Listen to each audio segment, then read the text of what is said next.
The following is a presentation of the ForceCenter podcast feed.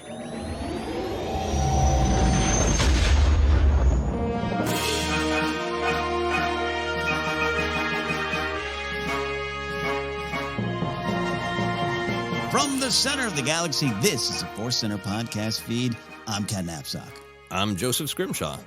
And I'm Jennifer Landa. And we are here to talk news, breaking news from a long time ago. This is our Star Wars news show.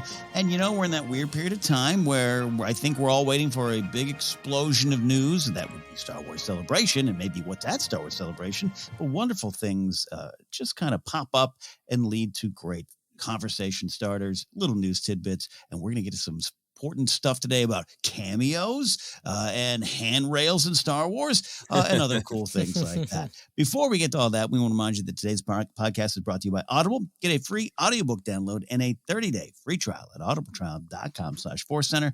Over 180,000 titles to choose from for your iPhone, Android, Kindle, or MP3 player. A little bit later, as always, we'll have our ForceCenter recommends an audiobook we think you should try out on us and maybe help the show in the process if you so choose. Star Wars Life Adventures, big holiday weekend for those that celebrated. A lot going on. Jen, you're sounding better. Last week, you were a little under weather and you powered through like a champion, like Pete Sampras in that tennis game where he was sick. I'll make another obtuse sports reference. How are you feeling? How's your Star Wars and Life Adventures? Good. And I'm feeling so much better. And it was kind of a Star Wars Easter weekend for me. Nice. Yeah? Yes, it was. It started off with watching Star Wars Galactic Pals. Well, actually, that happened last week. And my kids loved it. They're these little shorts, and they just feature basically baby versions of the different aliens. You know, there's a Rhodian, there's a Wookiee, there's a Jawa, there's an Ewok, a Gungan that they're going to feature. Right now, they just have a Wookiee and an Ewok short. Okay. Obsessed. And immediately, it's like, oh, you can buy a toy. And so they were like, oh. So I went to Target to try and find it. Nope. There no Wookiees anywhere. A lot of Jawas. No Wookiees. So I had to enlist the best bounty hunter, which is my mom. And she found one. She found me two. Nice. Yeah. So the girls got them in their Easter baskets, and they are the Wookiee and the Ewok are now tucked in their little doll beds. Actually, no one's sleeping with my 2-year-old, so they're obsessed. Oh yeah, it's so good. This is the kind of Star Wars I love. That I'm like, you guys did good. You knew how to tie in that merch. Yeah, it seems like they keep making an effort with a lot of the stuff that's all ages to be a fun entry point that also ties into the toys, so kids can learn to snuggle. Exactly. How to care for your Wookiee. Yeah, how to care for your Wookiee. You've had a lifetime of Star Wars fandom that your mother's very aware of. We know this, but is she just used to getting a call or text from you? I need some Wookiees. Yes. Gotta go find me Wookiees. She said, I sent her the picture. She said, that is so weird looking. And then she goes to the Target customer service and they bring it out to her and she goes, oh no. She goes, there's something wrong right there. There's a mark. And they said, I think that's his tooth. This is to me sort of classic grandparent thing of like, I don't know why my grandkid wants that, but I'll do anything to get it. Exactly. Like my dad with Cabbage Patch Kids. Yeah.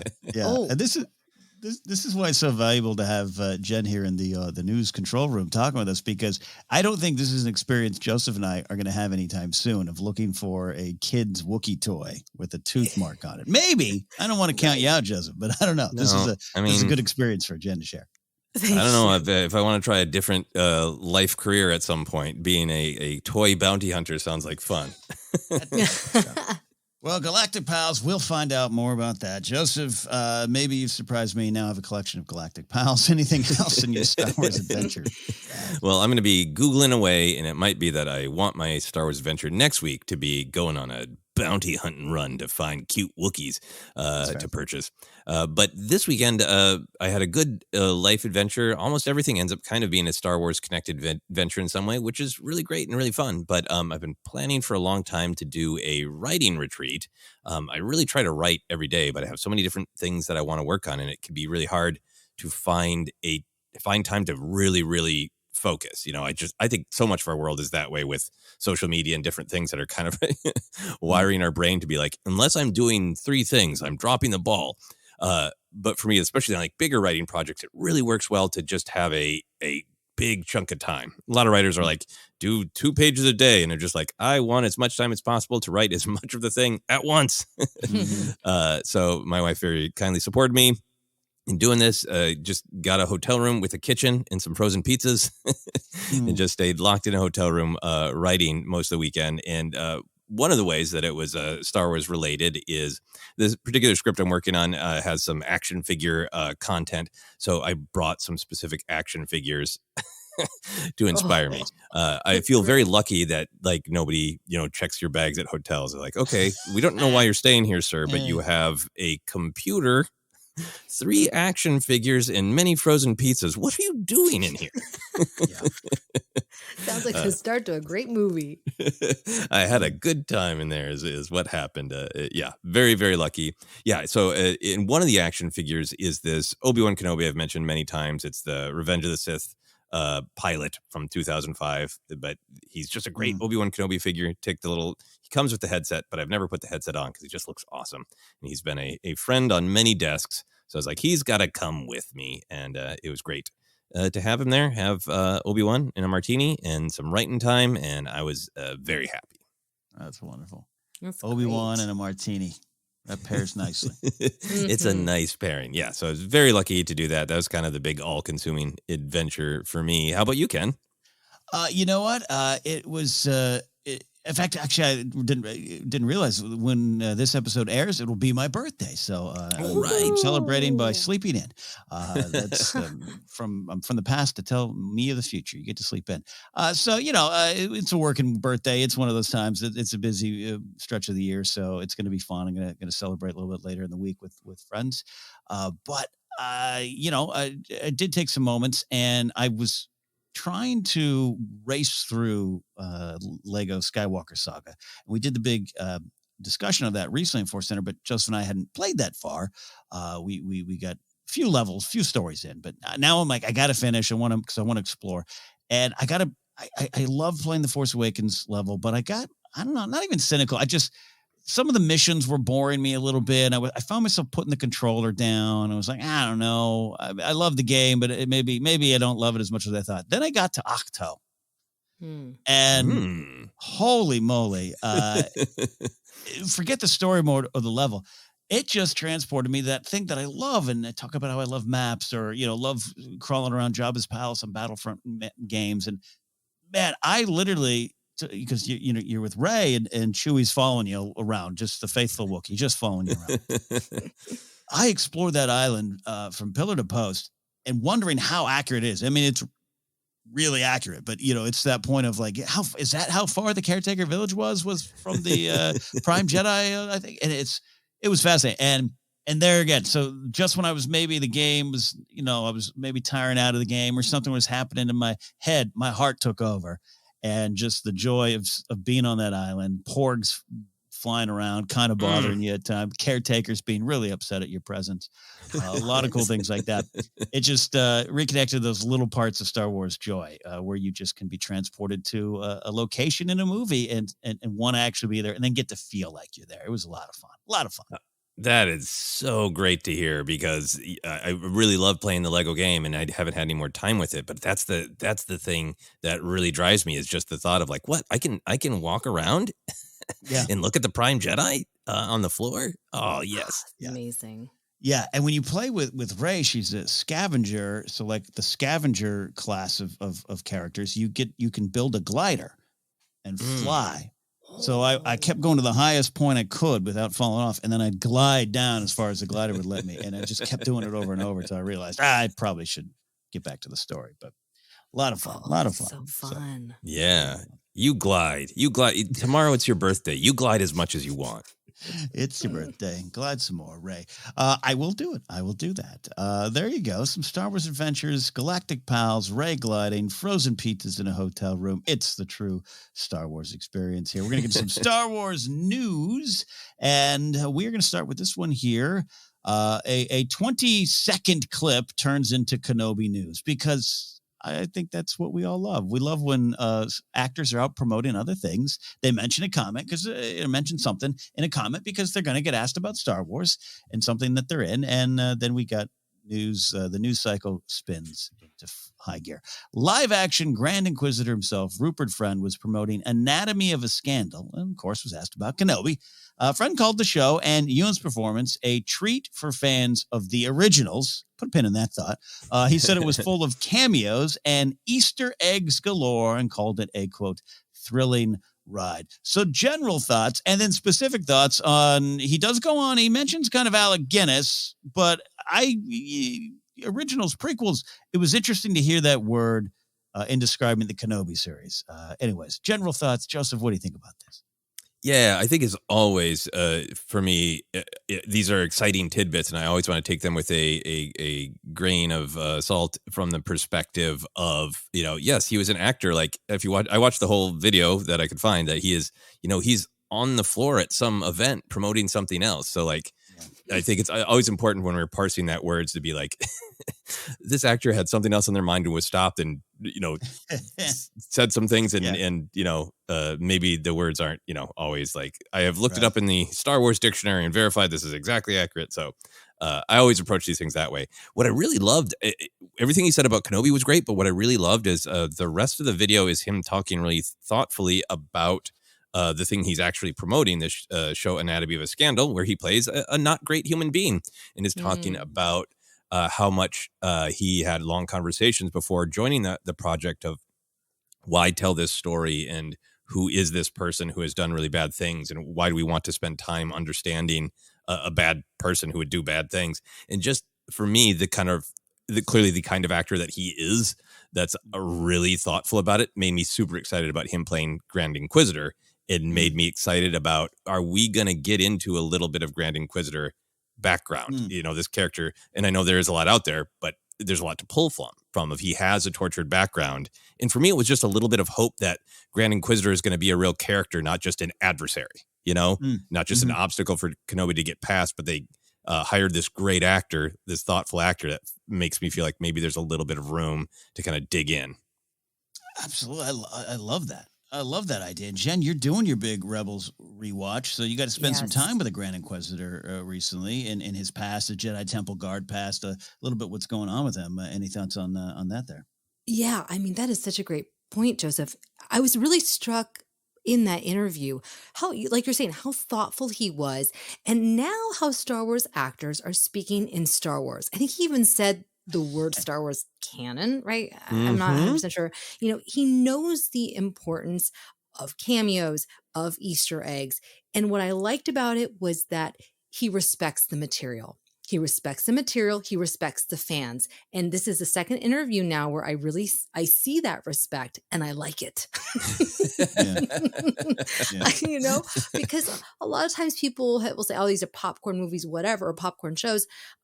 But like you're saying, they can really go deep. These have some incredibly deep and important messages and characters. And so this is more than just, some space opera, right? So I liked that about him. And obviously it shows that they're getting really good media training too. So that I appreciate that.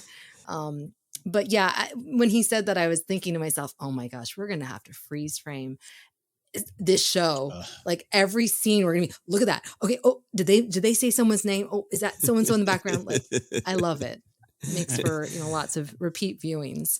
Yeah, absolutely. That originals thing, I kind of almost felt like he had mentioned Alec Guinness, but when he said the originals, there was something about it in the context that I felt like maybe that is the first time we were hearing the original trilogy and the prequel trilogy in total being called the originals. Yes, I think I'm having that reaction to it, but I love it. I love that reaction. You're right. It was, I think, maybe the first time I've heard that. Yeah, because it didn't feel like he was like, this isn't like those prequels Ewan was in before. He wasn't like that. He was like, all the other Obi-Wan stuff. It's really building on that. Yeah. That's such a good point. Because I think that it was, for a long time, it was a way for people to say, to basically, minimize, those are the prequels, right? Without even realizing it, it kind of became this had a negative connotation. So the fact that he's all putting it together as it should be, right? Yeah. That's so great. Great observation. Yeah, it was fun to think about there. Now, of course, he dropped this word cameo, Easter eggs we get, but cameo. And look, Rupert Friend knows what, the SAG distinction between guest star, recurring, and cameo. And, it can get confusing. But what do we make of that word? And then we get into, will this run us all back into the great cameo debate that Mando Season 2 and Bad Batch, among other things, kind of got the fandom swimming around in. So what do you make of that, Jennifer? Cameos in Kenobi, are you expecting anything specific? Do you think he's just throwing that as a casual term? What's your thoughts on that? I think there's going to be, I don't want to say a lot of cameos, but I would hope that we would see some familiar faces. I mean, I like all types of cameos, right? You can have somebody in the background, like Muftak, like drinking something in the background. That's great. Give me that. But I also love the cameos where it's maybe a little bit more like Dr. Evazan and Ponda Baba in Rogue One, right? Like their cameos, it added to their backstory. It being wanted men. It gave context to like the decraniated. So there's even though it's just a short moment, it actually served a very good purpose. So I'm happy with both types, though. Give me all of them. I don't care, but but I like it. I like it. It makes me excited for that. Yeah, and then I want to come back to you, Jen, in a second here about just the overall debate, because you weren't on the Bad Batch report with us and everything when this debate was just like a fire raging through the fandom on cameos and the purpose of it there. But Joseph, your thoughts on that word as it relates to the Kenobi show? Yeah, I think I try to be mindful of, I think the way we use some terms are shifting, and being used to reference lots of things. I think, I don't think cameo and Easter egg have as defined a meaning. I think people kind of, interpret them differently. Like I remember when Solo came out and there was a kind of like, is that an Easter egg or a reference that he mentioned a thermal detonator? And like, to me, that's not an Easter egg. That's what one of the kinds of grenades is called in Star Wars. Anybody who uses a gun is not a reference to Godfather, So sometimes to me, I think there are kind of shifting interpretations. And Jennifer, I think you're so right to kind of talk about different cameos, right? Like a cameo can be like, they pop on for a second and it's a fun blip and maybe it's meaningful, maybe it's not, R5D4 and Mando or Ponda Baba and Dr. Evazan, or truly a fun background character that, oh, wow, if you didn't know that was that character, fun. But then there's like, I think we're using the word cameo for things that like, Ahsoka in Mandalorian season 2, I think sometimes gets lumped in as there's so many cameos. Like that's not a cameo. She was vital to the plot and part of the story was about her, that's a guest starring, right? So I'm really mindful of, that could mean a lot of things. And even the way he said it, the wonderful cameos from people I obviously can't tell you, like, is he talking characters or actors, Right. Like maybe this is a Daniel Craig of like, it's not about the character. It's about, it's a fun here. We need a barfly at Chalmers. And it's Nicolas Cage, it's Nicolas Cage voicing a Rodian or whatever, like that, that's a cameo, right? In terms of predictions, I think that there is a strong possibility of Ian McDermott as Palpatine. We've talked about it. Other places, Ian McDermott had this sort of fun, cheeky, you never know. But I think it's a cameo in terms of the definition of cameo is a short appearance. It makes a lot of sense to me because I think he's such a pressure point on Vader. The story of Anakin really wanting a father figure and needing that. And he had two father figures. He had Kenobi and then he had Palpatine who manipulated him. But now he's in this point in his life where he knows how much Palpatine manipulated him. And if Kenobi is trying to get through Vader, it seems to kind of make narrative sense to Vader's soul to feature some interaction with this, anchor to the dark side, physically seeing Palpatine, And I think if Palpatine has any inclination Kenobi is still alive, he's got opinions about that. Kenobi's a problem for him. He knows Kenobi is a risk, So just one scene with a hollow call between Vader and Palpatine makes sense to me. Yeah. Absolutely does. Jen, any names pop to mind, and then we'll ask about this cameo debate. I can't even think of any names. Palpatine, I forgot. There's so many things kind of floating around with Ahsoka and the Andor show, and obviously Obi-Wan. And I'm like, who are we going to see next? I don't honestly. I don't know. I just think it would be fun, like you're saying in Shaman's Cantina, to see one of those aliens, or that would just be a fun little nod. No, would you think that like Max Rebo? I don't feel like Max Rebo is necessary in the Book of Boba Fett. I don't really feel of him as a cameo. Would you say so? No, the star of the show. Absolutely, what I would say. Yeah, like a part of that world, so it makes sense if he's there. Yeah, to me, if the camera had panned by and you saw the band playing once and you never dealt with them, heard of him again, she never said his name, then I'd be like, it's a cameo. To me, it was like Max was alive and well, and maybe still will be in Star Wars storytelling. Exactly. Yeah, I think it's such a big difference between like character and actor, and maybe that's one of the shifting ways that we're using that word. Is like, Max Rebo is a character, and we know him from before, but he's a part of the world building and the culture of Tatooine. And like when I think of cameo, I think of like in the Star Trek movie. Now I'm forgetting the actor's name. In the 6th Star Trek movie, there was a famous actor who had like he told one of the other characters that to report to the bridge, and it's like, hey, it's famous guy. Oh yeah, right. Yeah, exactly. I'm just spacing on his name, which it doesn't matter. So I'll think of it later. But it used to be about that, like he doesn't have a major role. This famous actor just loves Star Trek, so a role that anybody would normally play that's just literally like a sir, you were needed on the bridge is given to a famous person. That's a cameo. But then when it's about a character, it feels different to me because it's world building. Yeah, no, you mentioned 2 examples I love already. Daniel Craig was a cameo in Force Awakens, and a damn good one. Still one of my favorite moments. But the thermal detonator thing, and I remember you talking about during the Solo review days, that's not an Easter egg. That's a grenade in Star Wars. Now, it's referencing maybe other things that might happen with him. I can get that. It has a connection to the Leia Bush thing. I get that. We don't want to play. We're going to deny that. But I think you're right, and I think it is one of those examples of a word, and there's a lot in our society now. I guess you could blame social media because why not? But I just think the way things go, the meaning does shift because. I'm thinking like Palpatine to me is a very realistic possibility, but so's like young Biggs, and I'd call that like a little character cameo. Yeah, versus an actor cameo that works. Kitster, there's got to be a Kitster, right? Major character. Christian Slater is the actor I was thinking of. Yes. It's right. Christian Slater, isn't it? Yes. No, and oh my gosh, I was in the theater for Undiscovered Country and was like, hey, it's Christian Slater. And that was it. It was done. Right? Arkansas Dave Rudabaugh. Yeah.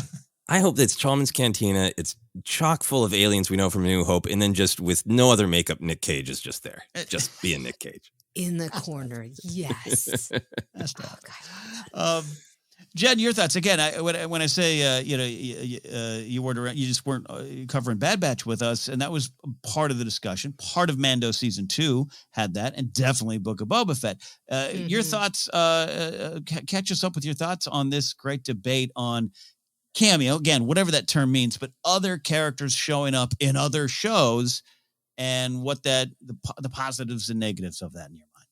I like it. If they serve a purpose, I think for the animated shows specifically, I think that it's helpful. I mean, we're going to talk a little bit later on about Boba Fett. Or are we? Yes, we are. Well, I am. I'm going to talk about him. That's what it was. But yeah, I mean, thinking about Boba Fett and the Clone Wars, that's not a cameo per se, but like bringing in this other character, I remember at the time I was like, oh, okay. But now I see the importance of it.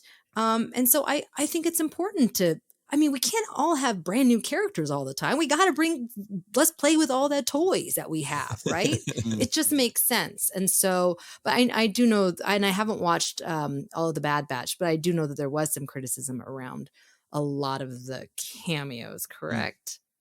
Yeah, no, there wasn't, and I think I come down on the side of case by case basis, measure their weight to the story, measure what they're bringing to the main characters or character, and what the main characters take for them. And I think time after time again in Bad Batch and Book of Boba Fett, but Bad Batch, I think it served great purpose for the story. But that's not everyone shared that opinion, which again, totally fine. Yeah, I get the concern that I don't even think of any of those as cameos for myself, for my own definition of cameo. Yeah. I think of those as guest stars or, people in the galaxy that other characters encounter or because they travel in the same circle or want the same thing. And I get the concern that sometimes fans feel like it makes the galaxy too small, that the same, 25 people in whatever time era are always bumping into each other. Hondo knows everybody. Yes, he does. And there was a time in the Clone Wars where nobody could turn around without Hondo being hello. But I don't mind because I love Hondo. So I get that concern. And I know that there's a hunger, I think, for people wanting to stay super, super focused on whatever the core cast is. But I think I'm just kind of okay. Maybe it's because I love the Clone Wars so much. And the Clone Wars is just, it's got the spine of Ahsoka, Anakin, Obi-Wan. But then it's an anthology and it just goes wherever it wants. And I'm kind of okay with that for myself. Yeah. Yeah. Any thoughts to what makes a great cameo? Again, that definition can be loose, but thinking in the smaller scale ones, the Daniel Craig one comes to mind again because I loved it so much, especially because I couldn't believe I missed that the first viewing. Just everything about it screams James Bond, everything about it, including the news stories that he was on set. Like, oh, how could I miss that? Any ideas, Joseph? What to you makes a great cameo in Star Wars? Yeah, I mean, the Daniel Craig is absolutely great, the FN 1824, because it is just recognizable enough, that great, voice, and his chops, his comedy chops really add to that moment. And my blaster, is so great. I think Justin Theroux is the codebreaker, is the master codebreaker. That's a really great one. Good. I think that's like a power and the fun of cameos when they're at their height for me. Like the Christian Slater example is like, it's cool that Christian Slater was powerful enough to just be like, I don't care, I want to be in Star Trek, so I will tell somebody to get out of bed. But the Codebreaker one plays on a little bit of our knowledge of Justin Theroux. Like he's got that vibe of, being a kind of polished, elegant guy. That's not all of his roles. I don't know if he was polished and elegant while co-writing Iron Man 2. But, it made sense for who he was, who he is. Right. Yeah. And that took me, I was like, is that Justin Theroux? Like, oh, wow. Okay. But that was a great one. Another cameo, I think I would consider it a cameo, is Jason Sudeikis in Mandalorian. Yeah. Remember, he punches Grogu, right? Yeah. And he's still working in this industry. How is that possible? That one was so funny. I mean, I feel like was that before Ted Lasso or simultaneously? I mean, because Jason Sudeikis had always kind of played those types of like jerky kind of characters. Yeah. Obviously now we have a different side to him with Ted Lasso. But I thought that was a really fun one. I love that. That was great. I think he's super, super great in all of his roles. Yeah. I think the greatest cameo of all time is Rick McCallum in The Phantom Menace at the end of the film there. Receiving everyone on Naboo with Ben Burt standing next to him. I think that's the greatest one. I think you nailed it. That's it. Yeah. And I think that's part of what makes it fun when it is a true cameo, an actor cameo. The character ones, the background ones are always fun. Even something like EV-99 showing up. You mentioned R5. Even that even a BD unit or whether it's BD1. I still never figured out where they came down on that, if it is the same. But those things are fun as well, where it brings that little spurt of joy, and you kind of move on, and it doesn't take away from the story. Yeah, agreed. There you go. Well, that is our first story of the day. Just looking at Kenobi. We can't wait. That's why we're talking about Kenobi. At the end of the day, Kitster's there or not, we're just excited to get to Kenobi. Before we take a quick break, we're going to recommend an audiobook for you. Joseph, what do we got today? we are recommending Queen's Hope by E.K. Johnston, the next great Padme adventure. That's right, it is, and we are going to be looking at it next week. So get it before we review it, so you can follow along with us. Download your free audiobook today by going to audibletrial.com/ForceCenter. Again, that's audibletrial.com/ForceCenter for your free audiobook. All right, quick break, and we'll be back to talk more news here on ForceCenter.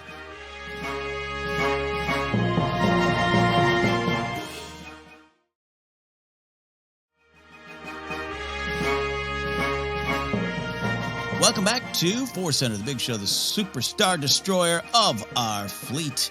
It is the newsroom of our galaxy. We are looking at this story here. I didn't even put a headline on it. I was so excited to get to it. Looking at my notes here. This is now about the High Republic, and Phase 2 of the High Republic is on the way.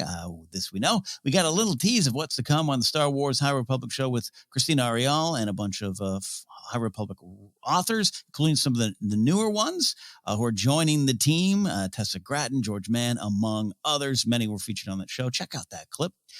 We recommend that. As we know, the second phase takes the story 150 years back, at least at the start. We'll see where it all ends up.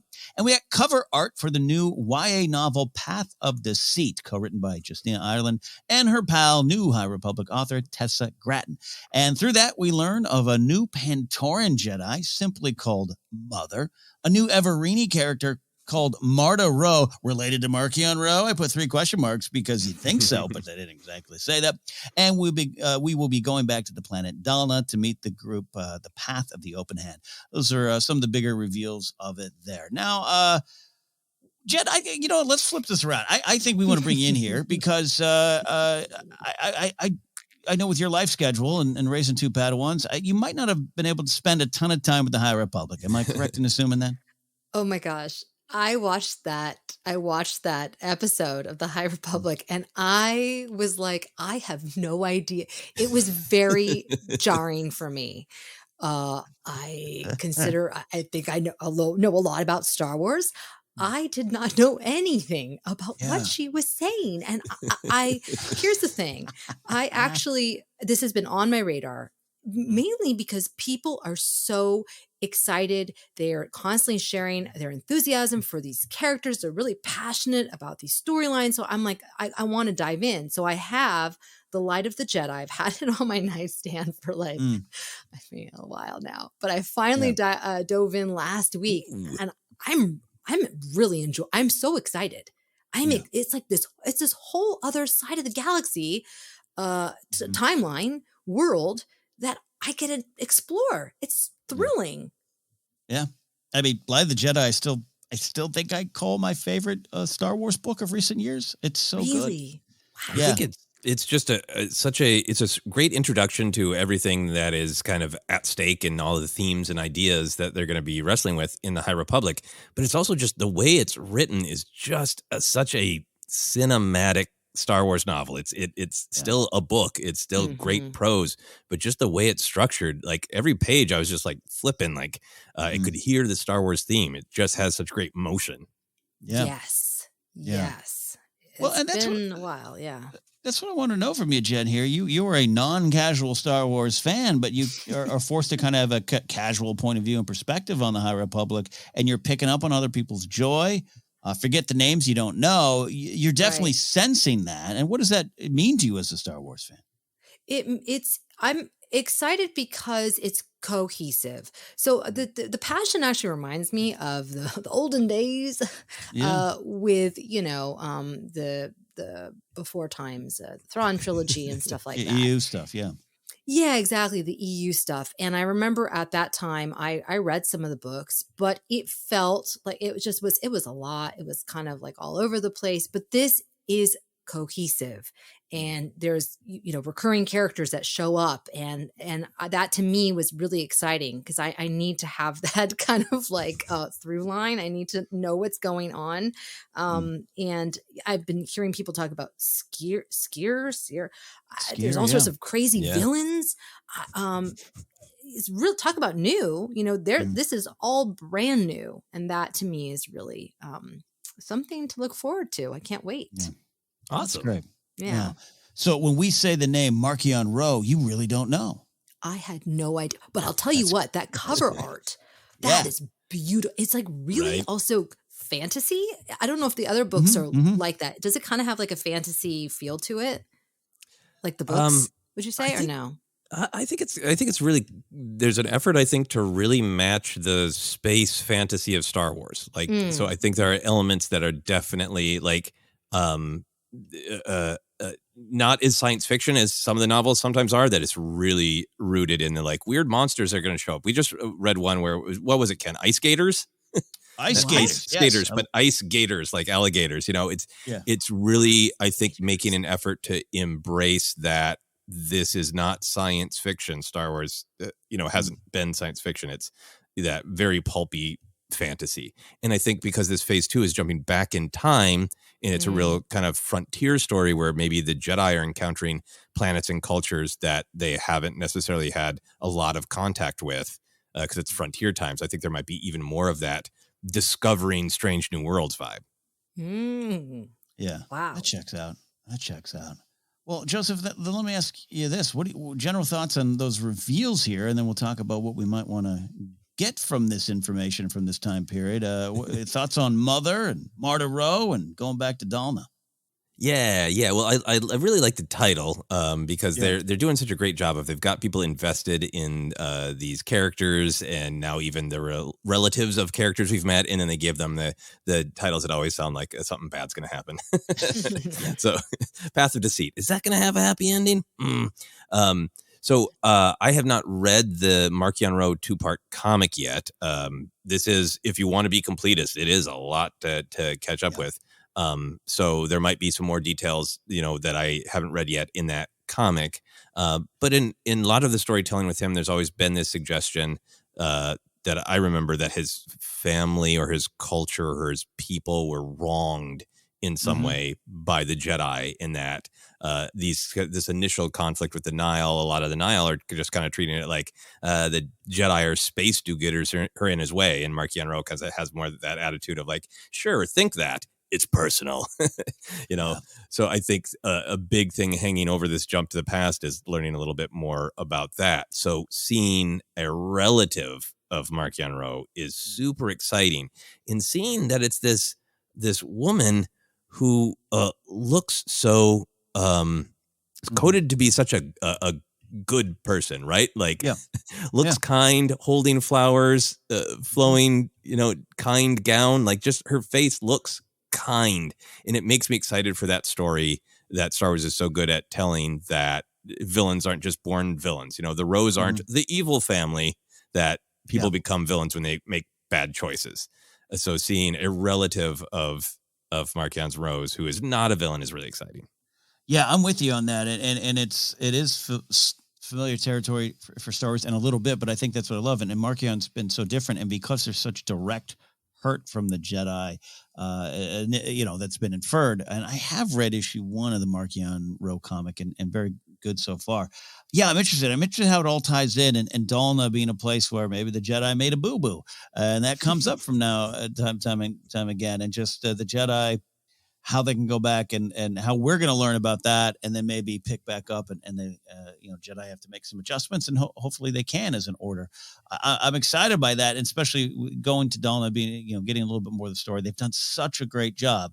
As Jen said, it's very cohesive. Jen, you're very right. It's a cohesive story with little things that you start picking up, and it does get overwhelming at times, but then you're like, oh, that little morsel, I think we're going to go back and get the full meal. And this is what I'm very excited for phase 2.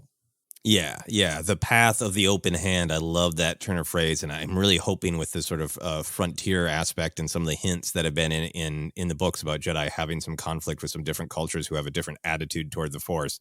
There's some suggestions of that on another planet, as well as this Dalna conflict. So a name of a group of the path of the open hand sounds to me like a group with a different philosophy of the Force, or else just a different philosophy of life and culture. And they've done such a good job of making these books exciting and fun and action, but also like really diving into the philosophy of the Force and the Jedi. And I just can't wait for more of that. I can't either. And Jen, maybe you'll catch up. You know, there's only like 19 books, 32 comics. No, I'm so far behind. But it does make me wonder, do you think that they're going to maybe turn this into anything live action, animated? Could you see that? Or is it just its own thing, really? I think that they might play in the era. I think they've created some elbow room to without spoilers, like a lot of the main books, they're all important, but a lot of the adult reader books, like Light of the Jedi, are kind of based around an event, and then the other books are kind of how all these different characters reacted to that event, which creates this great storytelling space where, like, there's kind of this main event that happens in Light of the Jedi that kicks it off, and there's plenty of room to just someday say, like, this is the story of this other Jedi, and that this is how it affected them. Yeah, that's interesting. Yeah, and I'm in a weird spot where, like, I remember finishing Light of the Jedi. I might have even said it on our review show, but just like almost bummed it was a book. It was so good, which is, that's not with any negative connotation. Just like, God, that was so good. I saw every page in my mind.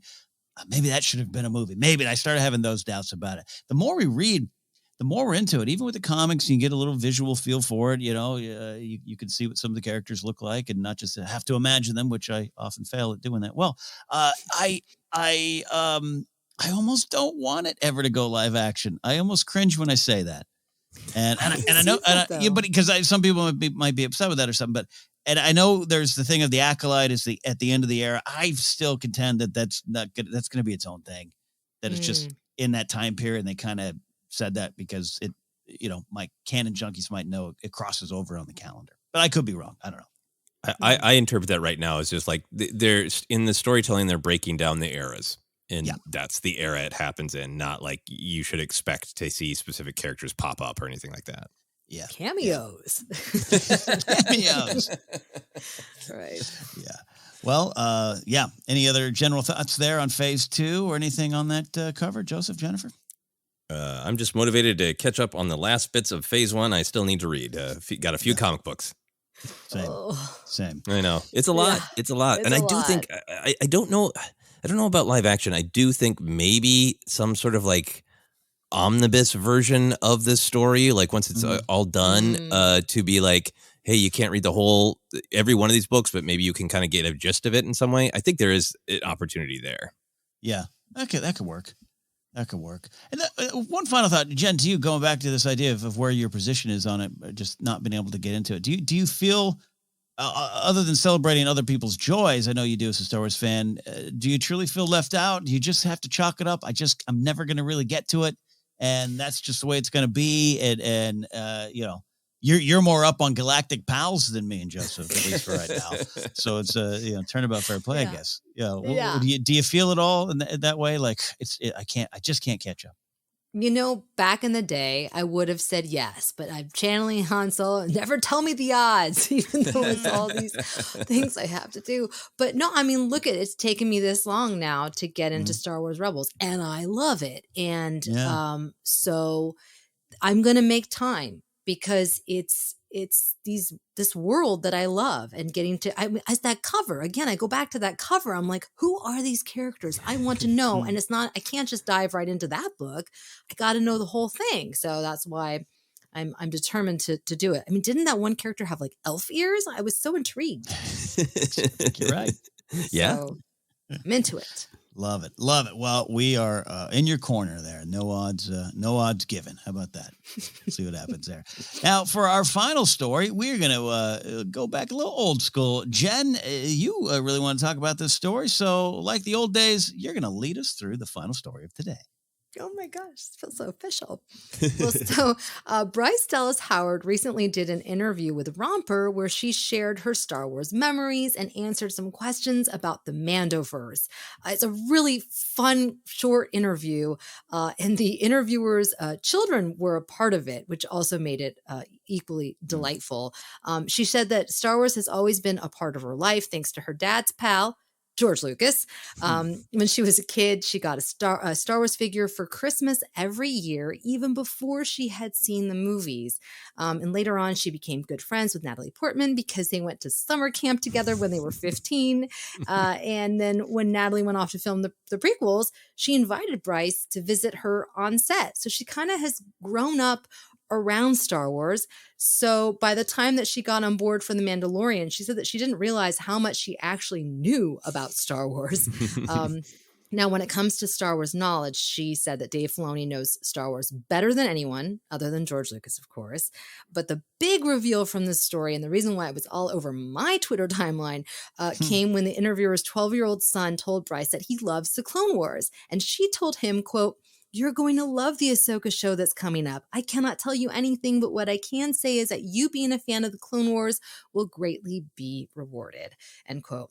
So that is what people, what does this mean? So some are speculating that maybe they're bringing back a character from the Clone Wars. Maybe it's Rex, maybe some flashbacks between her and Anakin. So let's speculate responsibly, shall we? Let's start with Joseph. I feel like this is fun. Joseph, what are your thoughts? What do you think that this means? Yeah, I mean, much like the Rupert friend, I always want to start with the grain of salt of like, I saw this all over my Twitter feed too, and it's like, I don't have time to read the article, but that's really fascinating. I wonder the tea leaves, and like, she's having a kind conversation with a 10-year-old, right? Right. Just kind of got to put it in context, right? Because when you just see it as clickbait, it's like, that's not a press release from Lucasfilm. That's a fun interview where she is kindly talking to a 10-year-old fan. So I always just want to take the grain of salt approach to, where did this quote come from? Right. But I think it could be a very general thing of, the Clone Wars, if you love Clone Wars, you probably love Ahsoka, and this is all about Ahsoka. I think it could be really general. I also think with the reports of Hayden Christensen being involved, I think there's definitely a chance of Force spirit, Anakin communing with Ahsoka, or Ahsoka learning to commune with Anakin. But I really do kind of think there will be an Anakin and Ahsoka in the Clone Wars flashback. I think that there is a ton of narrative reason for that if Ahsoka is still working through what happened to Anakin, and thinking, continuing on her path of how do I personally want to define being a Jedi. So there's a ton of narrative purpose. And then I just kind of think Dave Filoni, if he has the opportunity to do an Anakin and Ahsoka Clone Wars scene in live action, why would he not? Yeah. That's a really good point. Ken, do you think there's just going to be some cameos or maybe some intense scenes? It's so funny. Joseph mentioned that grain of salt starting point. You had emailed back. Jen was like, "Hey, can we talk about this story? I really like to." And I was like, "Oh, I hadn't heard that story." And then I realized, oh no, I had seen some of those tweets. I just hadn't paid too much attention to them. And then, when you consider the source, she might just be saying, "Oh, you like Ahsoka? You're going to get 6 episodes of Ahsoka. You're going to like that." So it's great. But I do think in a weird way it confirms some of those Rex thoughts and Anakin Ahsoka flashback thoughts in a way. It could not. It could be just totally on the surface, but because it is the Filoni of it all. Now we don't know. Other than the Peter Ramsey story last week and Filoni, we don't know any of the other directors unless I'm mistaken. I hope to God that Bryce Dallas Howard is one of the directors. That was my next question. Yeah. I hope to God that because she's so good, and she's so good at getting so much out of little tiny scenes and bringing her perspectives and experiences. Just this interview shows her warm heart and what she gets about kids and their relationship to Star Wars. I love that. So, I'm really excited for that. So that's wild speculation at this point, but it could be a safe bet. Anyway, as far as actual things, I'll just finish up with this thought. I think some sort of emotional resolution in some of the blank spots in that story. There's not a ton because I think season 7 really did a great job and took us right up to and through Revenge of the Sith in a way. So I something was Ahsoka and Anakin in those moments that maybe we haven't seen or that we've imagined. But also I'm also looking forward to the possibility of a Force Ghost Anakin too. Yeah, I think Force Spirit's a good possibility. I know I've said this before in almost every time we talk about Ahsoka, but I do think she's heading to Mortis eventually. But I don't think that Bryce Dallas Howard leaned down to a 10-year-old and like, you like the weird, creepy Force planet? Well, kid, if you're 10 years old, you have a Mortis tattoo, you're going to love this. Like, I don't think that's what she was referencing. Did you like Ahsoka? Yeah. She's going to be locked forever on a planet as a god.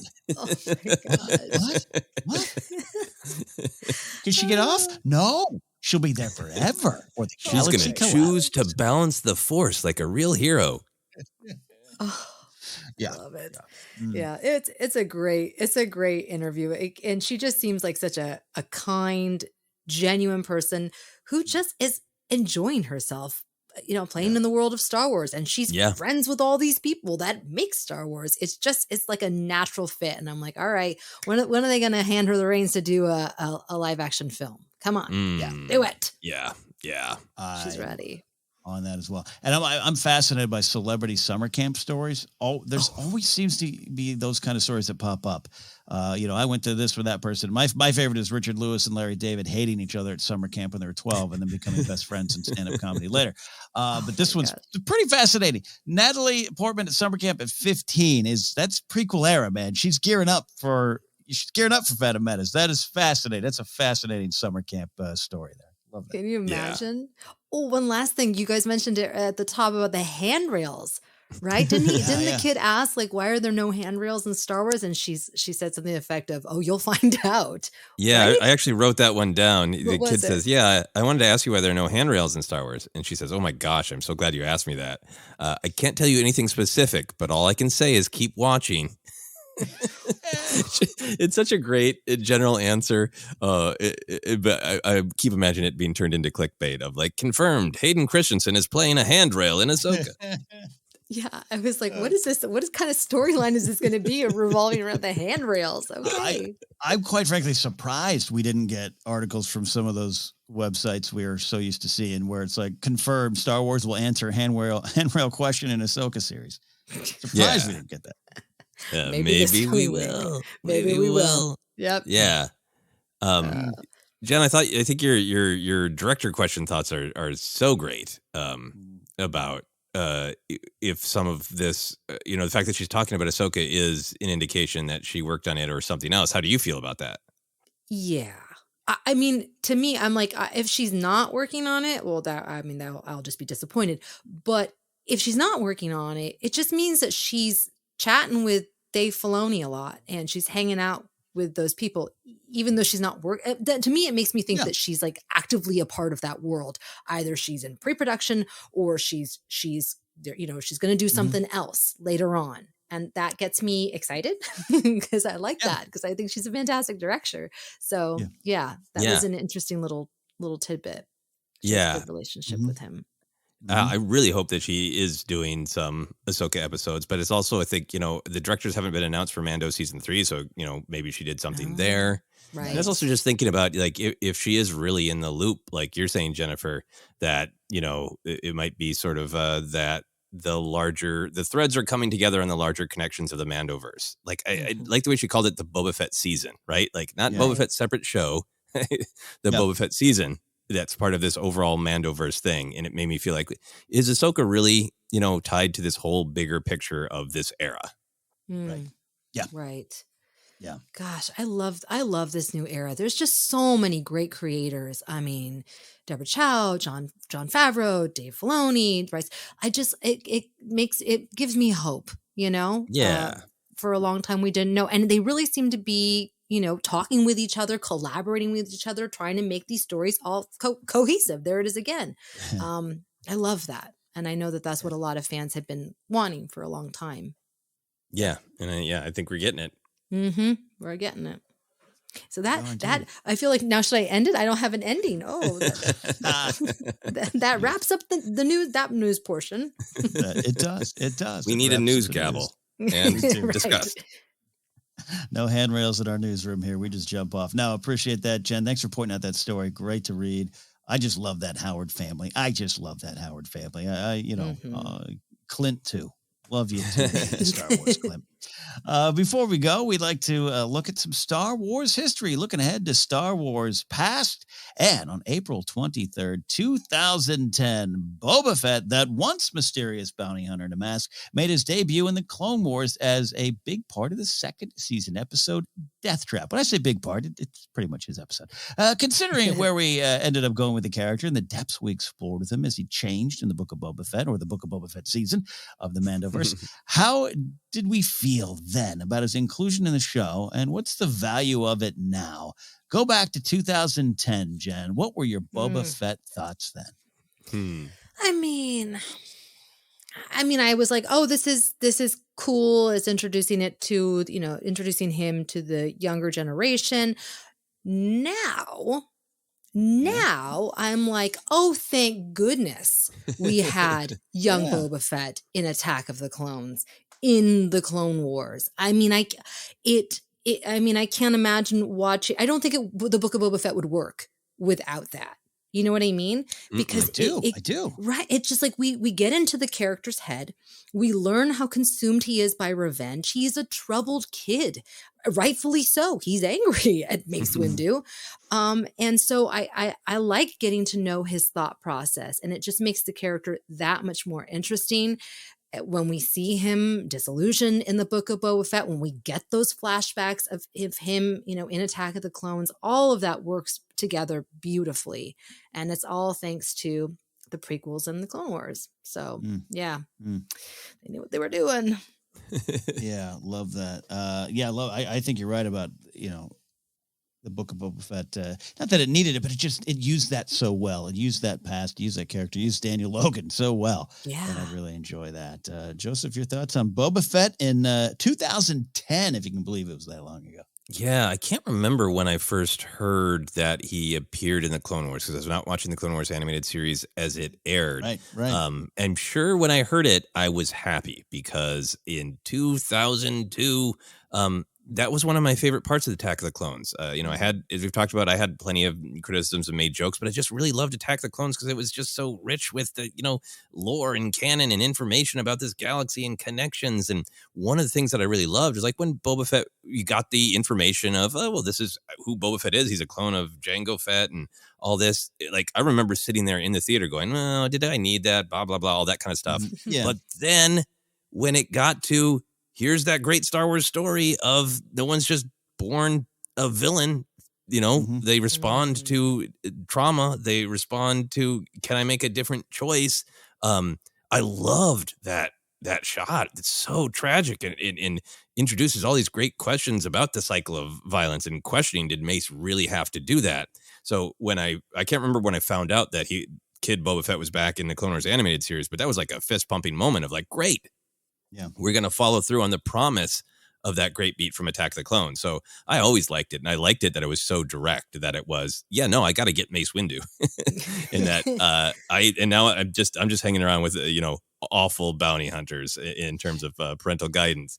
And then, I just so agree with Jen. I literally, I think, pumped my fist or said yes at the beginning of Book of Boba Fett when we got the scenes of Camino, the hand on the glass as his father left, and the helmet, because it's a complete story now. It's this is what traumatized this child. This is what made him think that I had not only vengeance, but like armor, protection, close yourself off, is the only way to survive, and if you don't have that kind of origin story, that's like the beginning. That's what he has to get past, choose to get past in Book of Boba Fett. And I think those appearances in the Clone Wars really make it a complete story.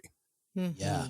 I can't forget what I said specifically. I'd have to see if Grace remembers. I just remember that first episode of Book of Boba Fett, like out loud saying a few times, oh my God, they're doing it.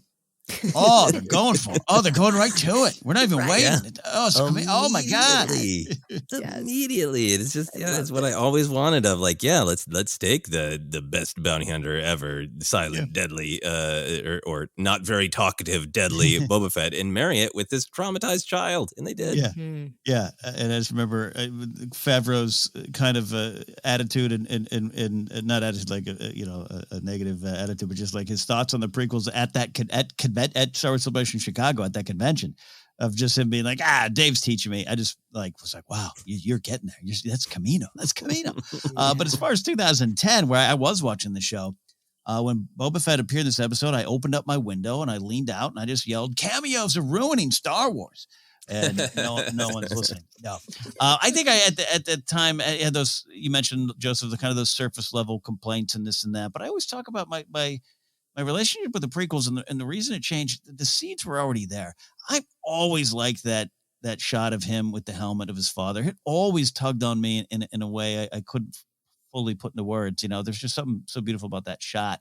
So I liked it. So when he came back, it didn't rub me too wrong. I think I might have been like a little bit like Boba Fett as a kid. I don't know. But then what they do with him just in the Clone Wars, just in those episodes, especially the ones later on with Mama Singh for a little while and the gang he's running with, everything. It was so good even then. And now you're right. The long play, they get to do the long play. Now getting all this stuff coming back with this era. And it just all syncs up so nicely. It is a complete story for me. And it all began April 23rd, 2010. Daniel Logan returning to the role. And I believe, and someone said, I didn't know this. He's doing, I think Daniel Logan's doing Boba Fett in the Skywalker saga. Has anyone heard that? Anyone out there? Oh, the voice? Yeah. I have to confirm that on air. Someone just said that to me in a stream, and I was like, is he actually doing that? I guess yes, he is. Look at that. He is. Oh, that's it all comes great. full circle. Yeah. He is a great ambassador of Star Wars. He clearly loves it. Yes. Really is. Yes. So there you go. We looked toward the past. April 23rd, 2010. Boba Fett returns to Star Wars. That is it for this week, my friends. We have taken a look at the news. More on the way. More maybe convention, panel, confirmations, all that kind of cool stuff. And we at ForceCenter, too, will have an announcement next week of a podcast appearance we'll be doing at Star Wars Celebration. We'll update you on that. Just wanted to tease you there. Before we get on out of here, we're going to remind you where to find us. We're on Twitter at ForceCenter Pod. We're on Instagram, YouTube as well. Thanks for watching the live Q&A. A couple weeks ago. We're going to do it again in May. We'll let you know. Facebook page is ForceCenter Podcast. We're available on Acast, iHeartRadio, Apple Podcasts, Google Podcasts, Stitcher, TuneIn, and more. Just search. You'll find us. Merch is available at tpublic.com/user/ForceCenter. And you can support us directly at patreon.com/ForceCenter. And from there, you can get into our Discord where you can talk Star Wars with ForceCenter friends every day. You can follow me at Napzok or go to Napzok.com. We also like to highlight some charities or things of note out in the world, in that crazy, crazy world. Once again, highlighting the GoFundMe for the Kyiv Independent, which is the independent news source out there, getting information to all of us around the world and those in the affected areas of Ukraine. Jennifer, what do you got? Where can they find you? You can find me on Instagram, Twitter, and Facebook at Jennifer Landa, TikTok at Jennifer Landa 1138. And today I am spotlighting Community Coalition in Los Angeles. They are a grassroots, people-driven nonprofit organization. They empower the residents of South LA to change the conditions in their community. They have also worked with J.J. Abrams and Katie McGrath. And they host an annual summer program called the CDF Freedom Schools, which works with Black and Latino students over the summer to strengthen their reading skills and foster community involvement, social action. It's a fantastic organization that does incredible work. You can find out more about them at cocosouthla.com. Wonderful stuff there. Joseph, take us home. Yeah, you can find me at Twitter, Instagram, TikTok is at Joseph Scrimshaw. I am in particular going to plug TikTok. That's at Joseph Scrimshaw, and I'm trying to do at least 2 of my not unboxing action figure videos a week. But if I get busy and I only do 1, the next week I am punished by the algorithm.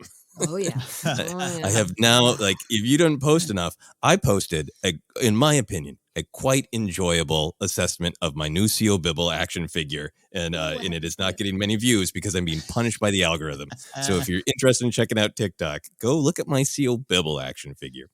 Anything else, you can go to my website, josephscrimshaw.com. And for the thing that I'd like to highlight this week, I'm continuing to highlight the letter writing campaign, Vote Forward. You write letters encouraging other people to use their power and vote. If you want more information, you can go to their website, votefwd.org. Wonderful stuff. Go watch Joseph's TikTok. Give C.O. Bibble the respect he deserves, and Joseph as well.